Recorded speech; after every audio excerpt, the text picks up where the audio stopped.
요에서 1장 15절부터 보겠습니다. 오라 그날이여 여호와의 날이 가까웠나니 곧 멸망같이 전능자에게로서 이르리로다. 식물이 우리 목전에 끊어지지 아니하였느냐. 기쁨과 즐거움이 우리 하나님의 전에 끊어지지 아니하였느냐.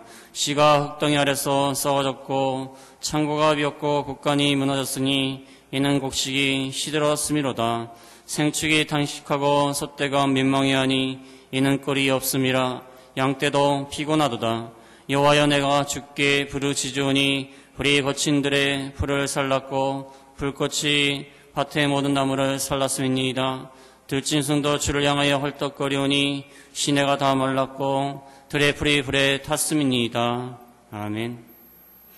지난 시간에 종교 지도자들 13절에 보면은 종교 지도자들 제사장들아 너희는 굵은 배로 도이고 슬피 울지어다. 하나님을 섬기는 종교 지도자들이 먼저 슬피 울며 회개하고 하나님께로 돌아오라고 했습니다. 그 다음에 14절에 보면은 금식일과 성회를 선포해서 백성들을 모아서 하나님께 부르짖어라. 이제 메뚜기 재앙과 같은 큰 군대가 쳐들어올 것이며 하나님의 심판이 임박하였으니까 먼저 종교 지도자들, 하나님을 섬기는 지도자들이 먼저 하나님 앞에 돌아오고 회개하라는 것입니다.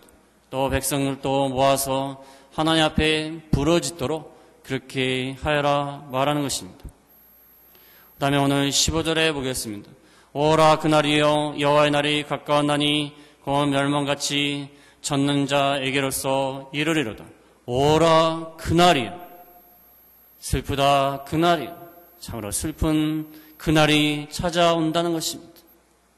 선지자는 아직 일어나지 않은 일들이지만 그 일을 멀리 내다보면서 마치 현장에 있는 것처럼 생생한 현실을 체험하면서 오라 그날이요. 참으로 슬프다는 것입니다. 선지자가 이렇게 먼 미래에 있을 일을 생생하게 느낄 수 있는 것은 그의 양심이 깨어있기 때문입니다. 그의 심령이 깨어있기 때문에 하나님의 심판의 말씀을 마치 지금 일어나는 것처럼 생생하게 느끼면서 이렇게 말씀을 전하고 있습니다. 우리의 영이 잠이 들어있고 심령이 나태한 가운데 있으면 하나님의 말씀이 우리에게 와닿지 않습니다. 하나님께서 경고하는 말씀, 심판의 말씀, 경책하는 말씀이 우리가 심령이 나태해지고 게을러지면 그 말씀이 와닿지 않아요. 늘 하는 말씀이다. 우리나라도 하도 이 북한이 핵을 실험을 하고 또 호시탐탐 우리나라를 노리면서 또 전쟁 국제전을 일으키기도 하고 항상 그러니까 이제는 뭐 핵실험 한다고 그래도 별 반응이 없는 것 같아요. 별 반응이 없습니다. 제가 미국에 아는 사람이 있어서 뭐 연락을 하게 되면은 아유 한국은 위험해서 어떻게 사는 거야?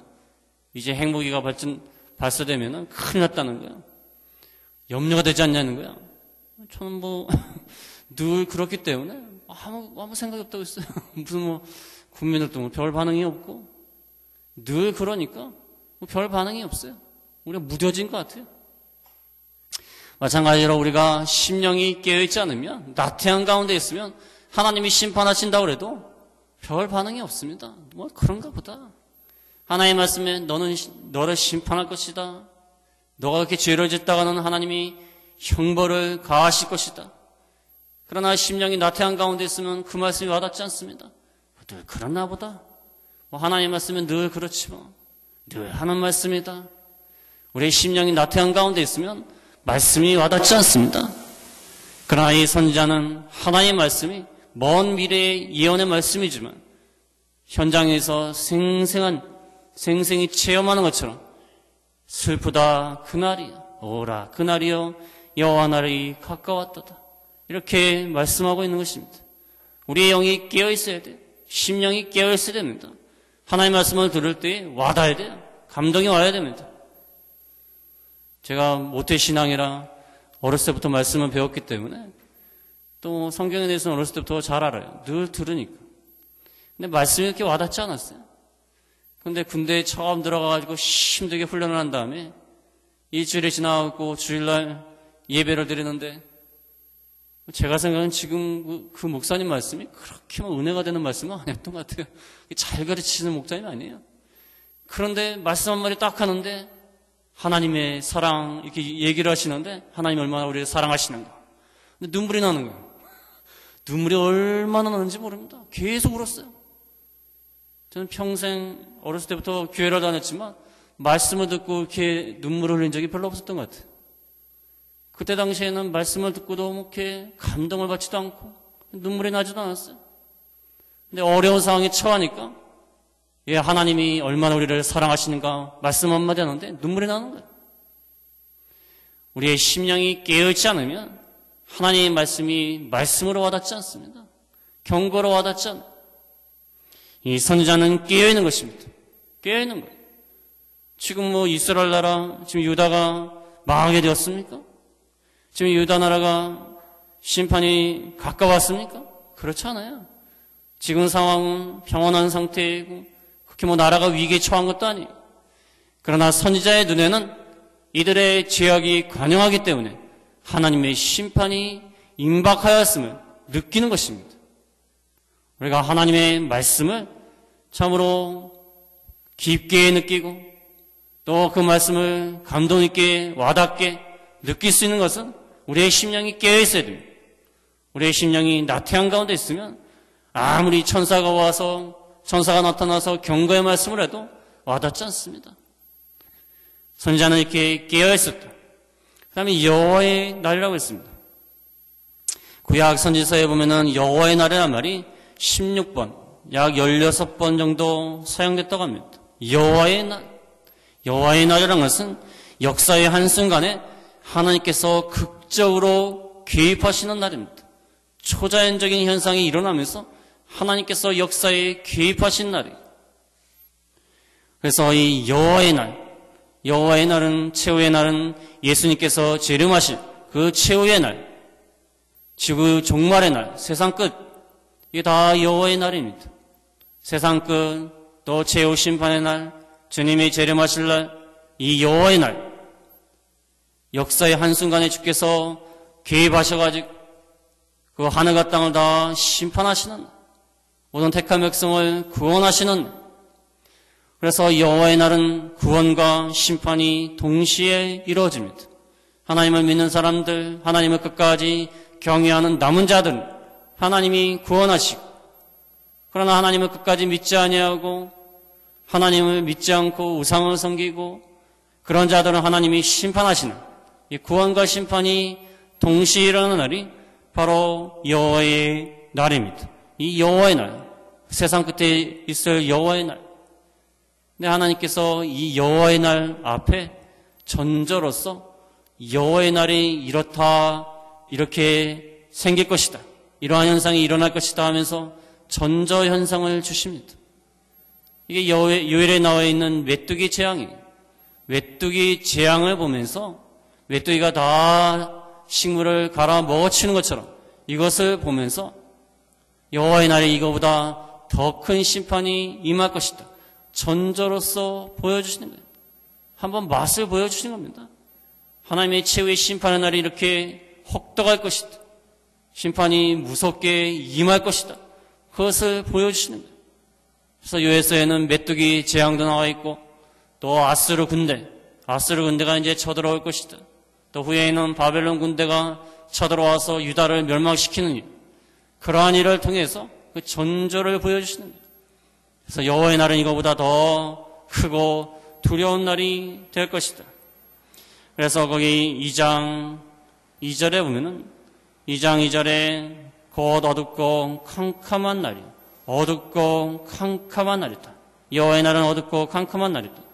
11절, 2장 11절에 보면 2장 11절에 여호와께서 그 군대 앞에서 소리를 바라시고 그 지는 심히 크고 그 명령을 행하는 자는 강하니 여호와의 날이 크고 심히 두렵도다. 크고 심히 두려운 날. 그 다음에 오늘 본문에 있는 15절에 멸망같이 이르는 날. 여호와의 날은 멸망같이 이르는 날이요, 두려운 날이요, 여호와의 날은 캄캄하고 어두운 날이요 이러한 날이 이럴 것이다. 이러한 날에 이르기 전에 여호와께서 전조로서 여러 가지 재앙과 여러 가지 심판을 보여주시는 거예요. 그것을 통하여서 너희가 회개치 아니하면 마지막에 여호와의 날에 어떠한 심판을 당할 것인가? 전조 현상을 보면서 미리 회개하라는 것입니다. 부모님들이 자녀를 혼낼 때에도 그렇지 않습니까? 부모님들이 자녀를 처음에 무슨 잘못했다고 처음부터 그냥 매를 들고 그냥 막 때리고 그러지 않지 않습니까? 처음에는 주의를 줘요. 너 말 잘 들어야 된다. 그러다가도 또 말을 안 듣면 너 언젠가 맞는다. 그러다가도 말을 안 듣면 그 다음에 이제 때리는 거예요. 미리 경고를 하는 겁니다. 미리 뭐 경고도 안 해놓고서 말 한 번 안 들었다고 한 번 실수했다고 한 방에 때려버리면 그 아이들이 무슨 아이들한테 뭐 시간도 좀 주고 기회도 좀 줘야지 말 안 들었다고 한 방 때려보면 어떻게 됩니까? 아이들이 정신을 못 차려요. 주의를 주는 거예요. 처음에 주의를 주고 그 다음에 엄하게 경고하고 그래도 말 안 들으면 때리는 겁니다. 하나님도 그렇게 하시는 거예요. 하나님도 세상에 일어나는 재난과 세상에 일어나는 뭐 기근이라든지 지진이라든지 사건이라든지 사고를 통하여서 회개하라는 거예요. 회개치 않으면 이보다 더 큰 재앙과 재난이 이럴 것이다. 하나님께서 미리 주의를 주시는 거예요. 그래서 우리가 세상에 살면서 지진이 일어난다든지 전쟁의 위협이 있다든지 뭐 기근이 있다든지 또 사고를 당했다든지 그럴 때 하나님께서 나를 회개시키느라고 바로 세우느라고 이렇게 하시는구나. 하나님께서 큰 환난과 심판을 당하기 전에 미리 경고로서 이렇게 하시는구나. 그것을 깨달아야 됩니다. 뭐 세상에 늘 지진이 있을 수도 있고 태풍이 일어날 수도 있고 뭐 사고가 일어날 수도 있지 그거 가지고 뭐 이렇게 심각하게 생각하느냐 그렇게 말해서는 안 됩니다. 하나님 미리 경고하시는 거예요. 경고하실 때 가볍게 경고하실 때 거기서 회개하고 돌이켜야 됩니다. 돌이켜야 돼요. 저도 그러한 경우가 있었어요. 제가 무슨 잘못을 했는데 양심에 늘 찔리고 있는 거예요. 찔리고 있는데도 하나님 앞에 회개하지 않냐고 그대로 나가요. 그러니까 하나님께서 자그마한 그 사고를 일으키게 하시는 거예요. 근데 제가 그때 깨달았어요. 근데 그때 안 깨달았으면 어쩔 뻔했죠? 큰 사고가 일어날 뻔했어요. 우리가 하나님께서 미리 경고하실 때 회개하고 돌아와야 됩니다. 여호와의 날에 앞서서 이렇게 전조 현상으로서 메뚜기의 재앙과 그 군대의 침입을 이렇게 말씀하고 계시는 겁니다.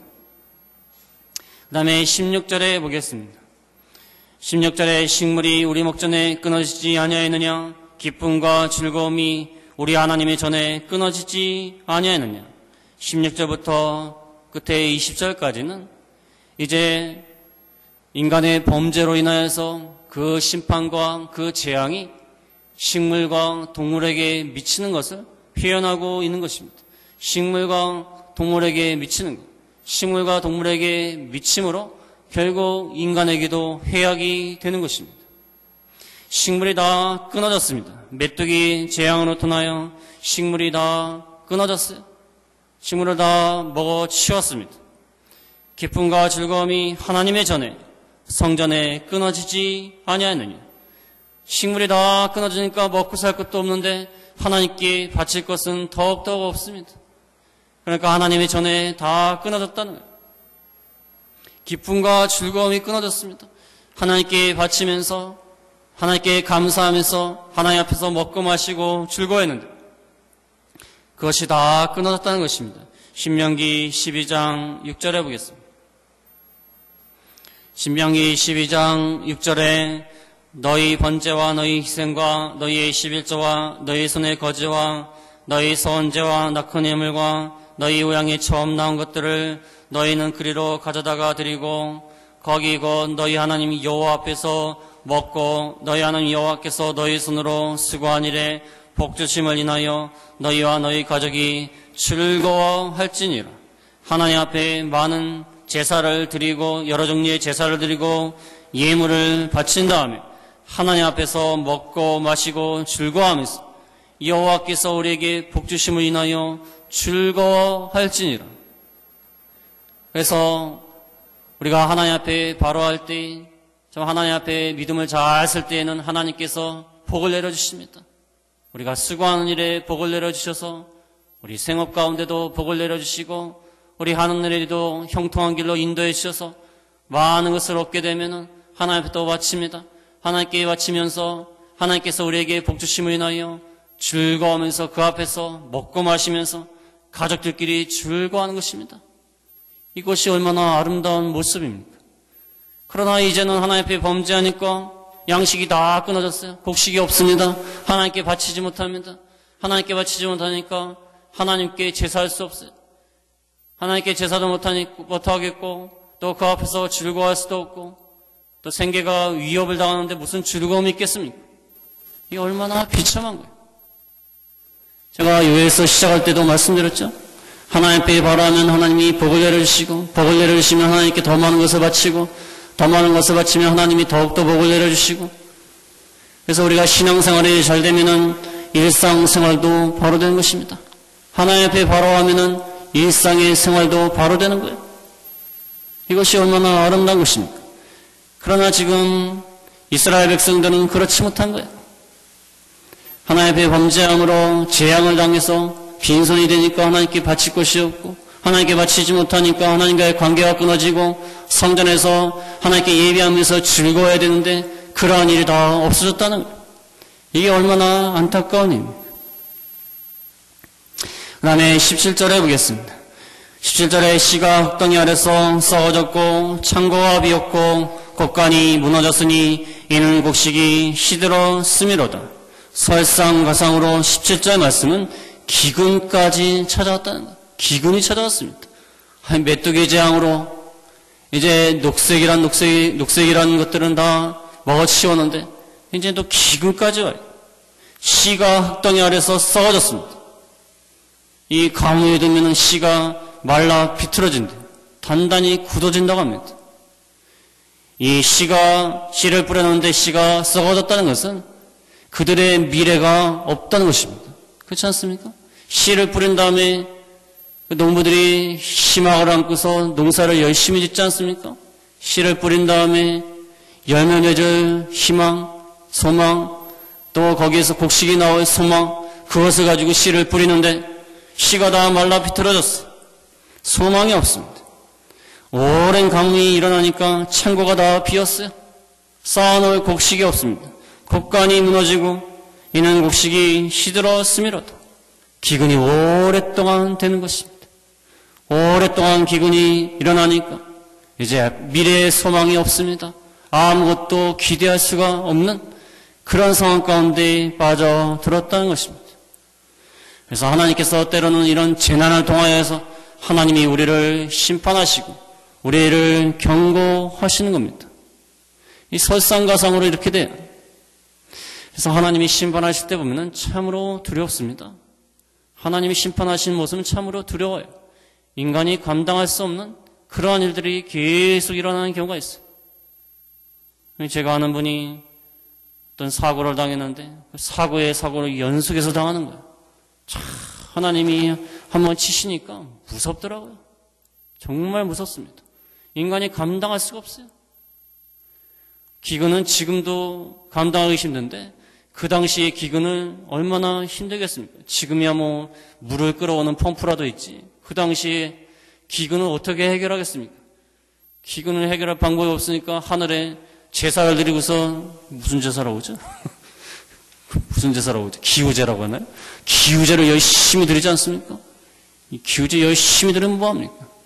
마귀가 웃고 있겠죠. 뭐 기우제 열심히 들어서 뭐해? 할 방법이 없으니까 기우제를 드리는 겁니다. 인간이 어찌할 수 없는 그 재난과 기근 앞에 아무것도 할 수 없어요. 하나님께서 이렇게 인간이 아무것도 할 수 없는 막다른 골목으로 모시는 것은 회개하라는 겁니다. 회개하라는 거예요. 막다른 골목, 인간이 어찌할 수 없는 그런 상황에 빠뜨리시는 것. 그래야만 회개합니다. 그렇지 않습니까? 하나님께서 적당히 치시면 어떻게 되죠? 적당히 치시면 다 빠져나갑니다. 다 빠져나가요. 적당히 치시면 하나님이 적당히 징계하시면 다 빠져나갑니다. 요리조리 빠져나가요. 지금 유다 백성들이 얼마나 강박합니까? 완고하고 하나님의 말씀으로 책망을 해도 듣잖아요. 그러니까 인간이 감당할 수 없는 재난을 허락하시는 거예요. 그래야만 회개합니다. 인간이 웬만한 그 사건 앞에서는 그 유다 백성들이 지금 얼마나 완고해요. 다 빠져나가니까 하나님께서 막다른 골목으로 이렇게 인도하시는 거예요. 그래서 막다른 골목, 인간이 감당할 수 없는 일을 당할 때 빨리 회개하고 돌아와야 됩니다. 하나님 앞에 돌아오는 방법이 최선의 길입니다. 최선의 길. 그래서 회개하고 돌아오라는 것입니다. 18절에 보겠습니다.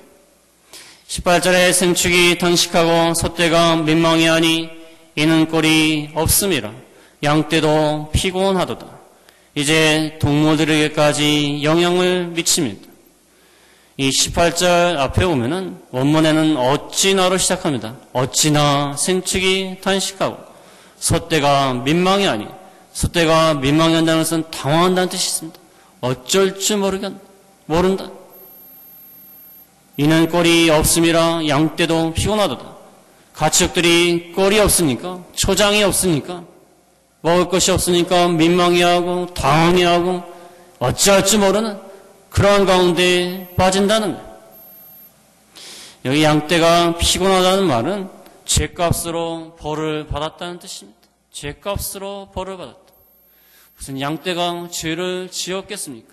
인간의 죄악 때문에 동물까지도 이렇게 고통을 당한다는 거예요.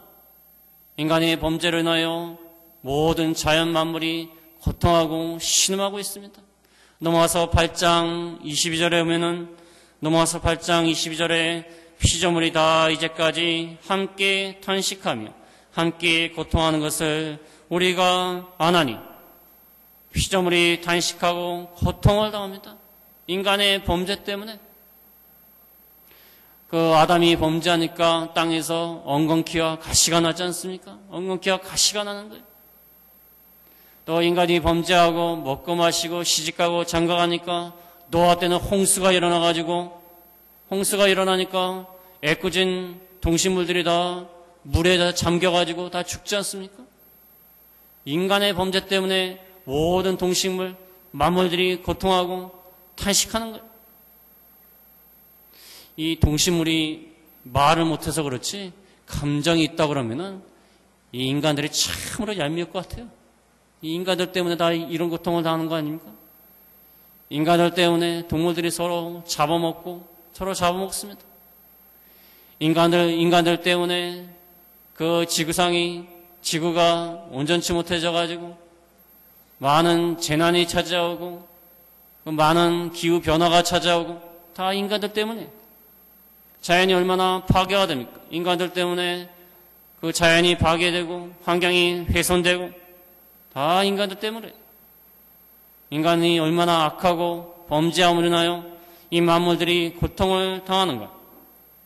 성경에는 그런 표현이 많습니다. 에레미야 12장 4절에 보겠습니다. 범죄로 인하여 만물들이 고통을 당합니다. 에레미야 12장 4절에 보면 언제까지 이 땅이 슬퍼하며 온 지방이 채소가 마르리까? 짐승과 새들도 멸절하게 되었사오니 이는 이 땅 거민이 악하여 스스로 말하기를 그가 우리의 결국을 보지 못하리라 하매니라. 이 땅 거민이 악하다고 그랬어요. 그러니까 채소가 마르고 짐승과 새들도 멸절하게 되었고 땅도 슬퍼하고 이 인간의 죄악 때문에 땅과 새와 짐승들 슬퍼하고 멸절하게 되었다. 얼마나 안타까운 일이에요. 인간의 죄악으로 인간을 심판하느라고 모든 동식물도 같이 심판을 당하는 것입니다. 원래 하나님께서는 사람과 짐승까지도 보호하십니다. 시편 36편 6절에 보면 시편 36편 6절에 보면은 하나님은 사람과 짐승도 다 보호하신다고 그랬어요. 하나님이 우리 사람만 보호하시는 것이 아닙니다. 사람을 하나님의 형상대로 창조했다. 또 인간이 모든 만물의 영장이다. 그래서 인간만 하나님이 사랑하시고 인간만 특별히 생각하시는 게 아닙니다. 하나님은 짐승까지도 다 보호하시는 거예요. 짐승도 아껴주시는 것입니다. 그런데 인간의 범죄로 인하여서 모든 만물들이 고통과 신음 가운데 있게 된다는 것입니다. 이것이 얼마나 안타까운 일입니까? 그래서 이 동식물들을 볼 때 우리가 범죄해서 다 이렇게 됐다 생각해야 됩니다. 이 과학 문명이 발전함으로 인해서 인간들은 편리해지고 유익을 볼지 모르지만 이 만물들은 얼마나 이 고통 가운데 있는지 모릅니다. 이 자동차, 이 배기가스, 이 가스가 나와가지고 그 식물들 얼마나 괴롭힙니까? 나는 그 고속도로인가요? 길 옆에 있는 그 가로수가 어떨 때는 참 불쌍해요. 이 배기가스를 계속 막고 있지 않습니까? 얼마나 불쌍해요. 자연 만물이 얼마나 고통을 당합니까? 이 무분별하게 건설을 인하여서 그 동식물들의 터전이 다 파괴되지 않습니까? 그래서 터널을 뚫느라고 또 건물을 세우느라고 지금은 좀 덜하지만 옛날에는 아름다운 경치가 있는 곳은 다 건물을 세웠습니다. 관광지로 만들어버리고 그러면 그 동식물들이 얼마나 파괴되는지 몰라요. 근데 중요한 것은 우리의 범죄 때문에 동식물까지 고통을 당하는데 동식물이 고통당하면 결국은 우리도 고통을 당하게 됩니다. 결국은 그것이 우리한테 찾아와요. 과거에는 그 자연을 갖다가 파괴하고 건설하는 데만 몰두했습니다. 그래서 동식물들이 고통당한 거 아랑곳하지 않았어요. 그런데 그 해악이 누구한테 찾아옵니까? 지금 우리에게 찾아오고 있습니다. 우리에게 찾아오는 거예요. 지금 지구가 지금 정상이 아닙니다. 기후만 하더라도 지금 정상이 아니에요. 어떤 데는 너무 춥고 어떤 데는 너무 덥고 아니 하나님이 천지를 창조하실 때 너무 덥고 너무 춥게 창조하셨겠습니까?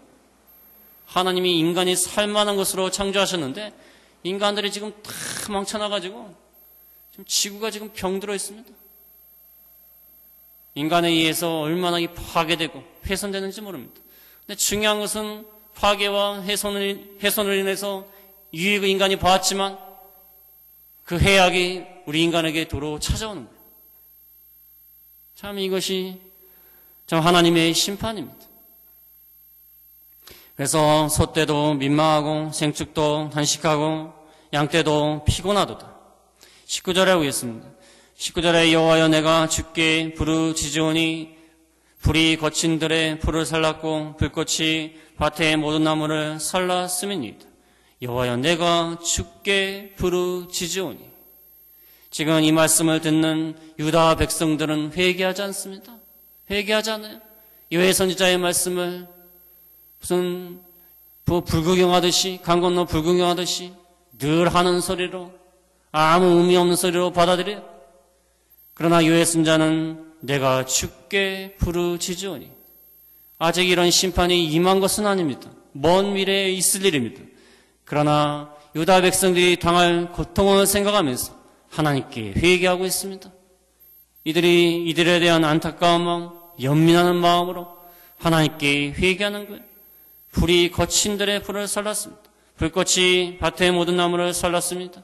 불이 났다는 게 아니라 기근이 불처럼 일어났다는 거예요. 기근이 너무 심해서 불이 일어나서 사르는 것처럼 그렇게 했다는 것입니다. 그래서 이렇게 기근이 일어나는데 하나님이여 도와주십시오. 하나님께 부르짖는 것입니다. 하나님이여 이들의 죄를 용서해 주십시오. 하나님께 회개하는 것입니다. 그래서 선지자는 자기 백성의 죄를 통하여서 죄를 가지고 하나님 앞에 회개하고 하나님께 먼저 부르짖는 이러한 가운데 있었다는 것입니다. 그래서 우리가 우리 가정이라든지 우리 나라라든지 우리 교회라든지 고난과 환란이 찾아올 때 하나님 앞에 먼저 회개해야 됩니다. 하나님 앞에 먼저 회개해야 돼요. 다른 사람들은 회개하지 아니하고 다른 사람들은 하나님께 돌아오지 않는다 할지라도 우리가 먼저 회개해야 돼요. 내가 주께 부르짖으오니 우리가 먼저 회개해야 됩니다. 다른 사람들은 아무 생각이 없고 뭐 죄를 짓는지 안 짓는지도 깨닫지 못하는 그러한 가운데 있지만 우리가 먼저 하나님 앞에 회개해야 돼요. 그래서 우리 나라와 민족을 위해서도 항상 기도해야 됩니다. 우리 한반도를 위해서 기도해야 돼요. 한반도에 전쟁이 일어나면 어떻게 되겠습니까? 전쟁은 승자가 없습니다. 전쟁이 일어나면 다 패자예요. 전쟁에서 이기는 사람은 없습니다. 누가 이깁니까? 이긴 사람도 피해가 큽니다. 전쟁은 승자가 없어요. 이 한반도를 위해서, 나라와 민족을 위해서 우리가 기도해야 됩니다. 우리가 하나님께서 이 남한의 믿는 성도들이 정신을 차리지 못하니까 하나님께서 가끔씩 북한을 이용해가지고 핵실험하게 하시고 연평도를 공격하게 하시고 가끔 남침하게 하시고 그렇게 하시는 거예요. 국지전을 일으키시는 거예요. 하나님이 경고하시는 겁니다. 그래서 우리가 하나님의 경고를 통하여서 하나님 앞에 먼저 믿는 자들이 회개하고 돌아와야 됩니다. 이 우리나라의 교계가 얼마나 지금 타락했습니까? 참 여러분도 아시겠지만 자세히 말씀드리지 못할 부분도 많습니다. 얼마나 이 타락하는지 몰라요. 우리가 하나님 앞에 정신을 차려야 돼요. 깨어 기도해야 됩니다. 하나님께 돌아와야 돼요. 하나님이 경고하시는데 돌아오지 않으면 하나님이 여호와의 날이 가까웠다 하지 않습니까? 하나님의 크고 두려운 심판이 임할 수도 있습니다. 우리가 하나님께 먼저 돌아와야 돼요. 그 다음에 20절에 보겠습니다. 20절에 들짐승도 주를 향하여 헐떡거리오니 시내가 다 말랐고 들의 풀이 불에 탔음이니 들짐승도 주를 향하여 헐떡거린다. 들짐승이 고통을 당할 때 하나님께 헐떡거리면서 호소한다는 겁니다. 무슨 들짐승이 우리 인간들처럼 무슨 하나님 앞에 기도를 한다든지 의식적으로 하나님을 깨달아서 하나님께 간구한다든지 도움을 청하다든지 그러한 뜻은 아니지만 동식물들은 하나님을 전적으로 바라보고 있다는 거예요. 동식물들은 하나님께 의존하고 있습니다. 하나님이 정해주신 규칙을 따라 순종하고 있어요. 예레미야 8장 7절에 보겠습니다.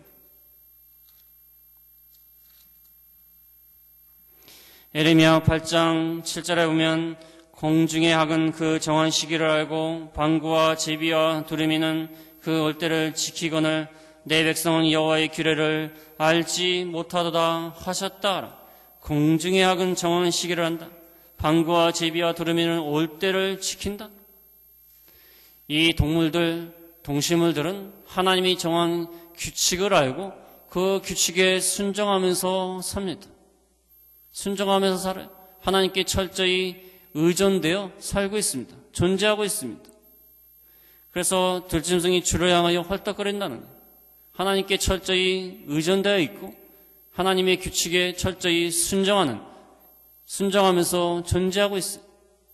그러나 인간들은 이 짐승만도 못해가지고 주의 규례를 알지 못하는도다.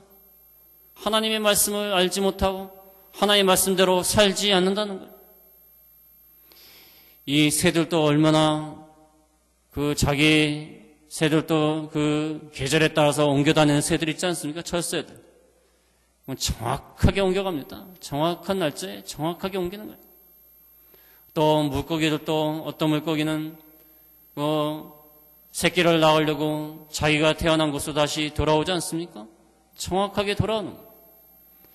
또 그 우주에 있는 모든 행성들은 궤도를 돌지 않습니까? 자기의 길을 정확히 돌고 있어요. 우주의 별들이 자기의 궤도를 정확히 돌지 않으면 우주는 엄청난 충돌사고가 일어날지도 몰라요. 충돌사고가 일어납니다. 인간이 차를 만들었는데, 차가 이게 막 다니는데, 그 하루에도 얼마나 사고가 많이 일어납니까? 사고가 엄청 많이 일어나요. 차 몇 대 되지도 않습니다. 우리나라 1800대라고 하는데, 이 우주에 있는 별들이 얼마나 되겠습니까? 우주에 있는 별들은 수백억 개인지 수천억 개인지 알 수가 없어요. 셀 수도 없습니다. 그러나 우주가 충돌사고가 나왔고 큰 일이 발생했다는 소식이 없습니다. 별들이 가다가 궤도를 갖다 벗어나가지고 충돌사고가 많이 일어나가지고 큰일 났다. 그런 일 없어요. 1800만 대밖에 안 되는 차를 가지고 얼마나 하루에도 사고가 많이 일어나는데 우주는 수천억 개의 별들이 자기 궤도를 쫓아서 움직이고 있는데 충돌하지 않습니다. 하나님이 정해주신 궤도를 따라 정확히 움직이는 거예요. 그러나 오직 인간만이 하나님의 말씀을 순종하지 않는다는 거예요. 오직 인간만이 그렇다는 것입니다. 그래서 우리가 인간이 참 이 짐승만도 못해요. 모든 만물만도 못한 것입니다. 모든 만물은 얼마나 하나님이 정하신 뜻에 순종합니까? 하나님께 의존되어서 살고 있지 않습니까? 그러나 인간들은 하나님의 말씀대로 살지도 아니하고 하나님을 의지하지도 아니하고 하나님을 믿지도 아니하고 하나님을 거역하고 그렇게 나간다는 거예요. 인간이 얼마나 이게 한심합니까? 한심한 거예요. 그래서 들짐승도 주를 향하여 헐떡거려오니 시내가 다 말랐고 들의 불이 불에 탔음이니이다. 그래서 오늘 말씀을 통하여서 여호와의 날이 임하기 전에 하나님께서 경책하시려고 작은 사고와 재난을 주신다. 우리는 그 앞에 회개해야 된다. 하나님 앞에 회개하고 돌아서야 된다. 그 다음에 우리의 인간의 범죄 때문에 모든 만물들이 고통하고 탄식한다. 모든 만물이 고통하고 탄식하는 것. 다 우리의 인간의 범죄하고 악하기 때문에 그렇다는 것을 알아야 됩니다. 또 이 모든 만물들이 고통하고 어려움을 겪는 것은 겪게 되는 것이 결국에는 인간들에게 해악을 가져오게 된다. 이것을 깨달아야 됩니다.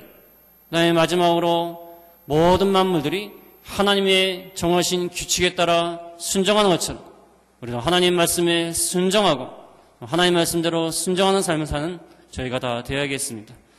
말씀을 생각하시면서 기도하시겠습니다.